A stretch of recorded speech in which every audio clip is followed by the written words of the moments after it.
வணக்கம், வந்தனம், நமஸ்தே, நமஸ்கார். இப்போ நம்ம ஒரு சீரியல் சம்மந்தமான ஒரு தகவலை பார்க்க போகிறோம். நார்மலாக பார்த்திங்கன்னா, இந்த சீரியலில் வரக்கூடிய கதாபாத்திரத்துக்கும் அந்த கதாபாத்திரத்தோடைய செயல்பாடு, அதோடைய மூஞ்சி எல்லாம் பொருந்தி போனால் அது மறக்கவே மறக்காது அப்படின்னு சொல்கிறதுக்கு இப்போ ஒரு சரியான உதாரணம் இந்த சிறகடிக்க சீரியலில் வரக்கூடிய ரோகிணி தான்.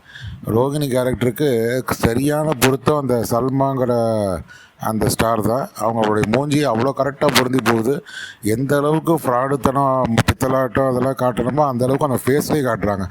எந்த அளவுக்கு ஆக்ரோஷம், தப்பு, என்னென்ன தப்பு உண்டோ அத்தனையும் முகத்திலே காட்டுறாங்க. அதனால் அவங்க மூஞ்சி அவ்வளோ கரெக்டாக ஃபிக்ஸ் ஆகுது. அது நினச்சாலே நமக்கு தெரியுது, கண்டிப்பாக ரோகிணி மூஞ்சி காமிச்சாலே அது பொய், பித்தலாட்டம், ஃப்ராடு தான் அப்படிங்கிற மாதிரி காட்டப்படுது. உண்மையிலேயே சல்மாங்கிற கேரக்டருக்கு அதுக்கு சம்மந்தம் கிடையாது. ஆனால் உண்மையிலேயே ரோகிணி கேரக்டருக்கு அவங்க மூஞ்சிக்கு அவ்வளோ கரெக்டாக ஃபிக்ஸ் ஆகுது.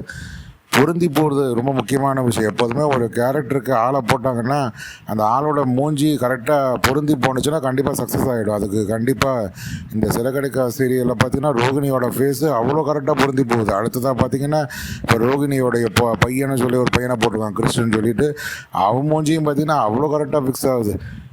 நல்லா பொருந்தி போகுது. அதாவது இந்த ஃப்ராடுத்தனம் எப்படியெல்லாம் காட்டணுங்கிறத மூஞ்சியிலேயே காட்டப்படுது. இப்படி அந்த கேரக்டர் செலெக்ஷன் தாங்க ரொம்ப முக்கியமான விஷயம். ஒரு கேரக்டர் செலக்ட் பண்ணுறாங்க அப்படின்னு சொன்னால் அந்த கேரக்டருக்கும் அந்த மூஞ்சிக்கும் கரெக்டாக பொருந்தி போகணும். அப்படி போயிட்டாலும் அது மிகப்பெரிய சக்ஸஸ் ஆகிடுது. இந்த இப்போ பார்த்திங்கன்னா சீரியலில் பொய், பித்தலாட்டம், ஃப்ராடுன்னு சொன்னாலே நம்மளுக்கு ஞாபகம் வருது. சிறகடிக்க சீரியல் பார்க்குறவங்க எல்லாருக்கும் ஞாபகம் வருது ரோகிணியாக தான் இருக்கும். இப்போ புதுசாக ரோகிணியோட பையன் கிறிஸ்டன் தான் ஞாபகத்துக்கு வரான். இப்போ பார்த்திங்கன்னா இந்த மாதிரியான ஒரு கேரக்டரை எடுத்து செய்கிறது அவங்களுக்கு எவ்வளோ கஷ்டம்னு நம்மளுக்கே தெரியுது.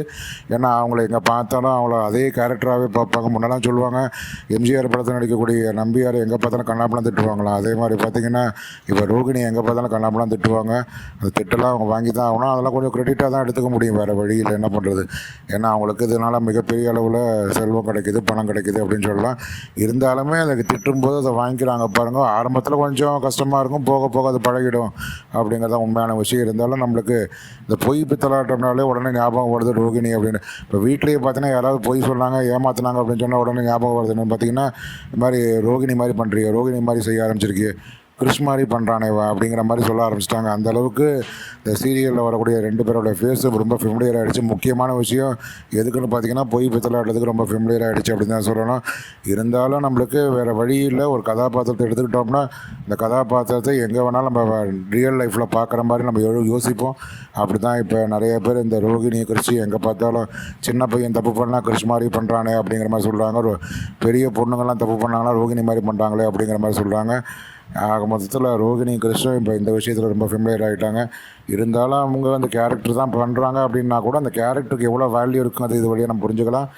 இது போன்ற தகவல்கள் தொடர்ச்சியாக பார்ப்போம். நன்றி, வணக்கம்.